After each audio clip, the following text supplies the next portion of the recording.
2026 হজে সেলফি তোলা নিষিদ্ধ। কি টেনশনে পড়ে গেলেন?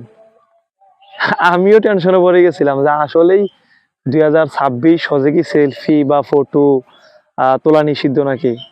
হ্যাঁ, মানুষে হজ করতে যায়, গিয়ে মনের একটা ইচ্ছা আকাঙ্ক্ষা আছে না, আবেগ আছে না, একটা ভালো লাগা কাজ করে না যে হজে গেলাম, স্মৃতি হিসাবে একটা ছবি উঠাইলাম, একটা ফটো উঠাইলাম, একটা সেলফি উঠাইলাম, নিজের একটা, আরে ভাই একটা আবেগ কাজ করে না, একটা ভালো লাগা কাজ করে না, মনটা চায় না? তো যখন এই ধরনের নিউজ দেখি তখন টেনশনে পড়ে যাওয়ার কথা না? অবশ্যই, তো আমি তো টেনশনে পড়ে গেছিলাম। আপনারাও টেনশনে পড়ে গেছেন না যে 2026 হজে সেলফি তোলা, ফটো তোলা নিষিদ্ধ? আসলে কি এটা কি সত্য না মিথ্যা? এই বিষয়টা ক্লিয়ার করেছেন সৌদি সরকারের হজ কর্তৃপক্ষ।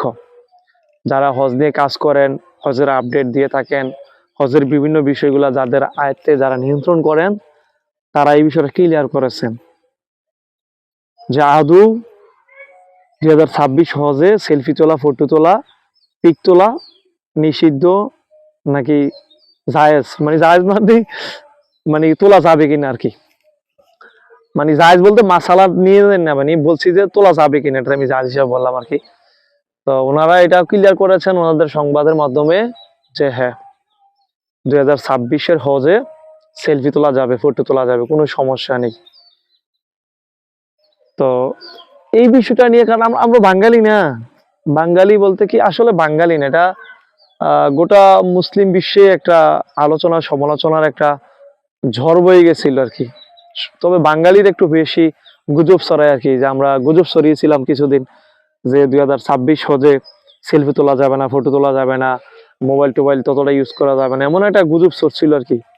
তবে সৌদি হজ কর্তৃপক্ষ পরে বিষয়টা খোলামেলা করেছেন, বিষয়টা ক্লিয়ার করেছেন যে হ্যাঁ, 2026 হজে সেলফি তোলা যাবে।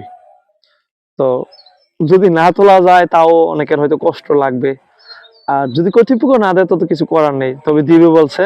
তবে এটা টেনশনে পড়ে গেছিল অনেকে যারা হজে যাবে, বা যাদের ছবি তুলতে কাবার সামনে, বাইতুল্লাহর সামনে দাঁড়িয়ে ছবি তুলতে, সেলফি তুলতে স্মৃতি হিসাবে রাখা যায় আর কি।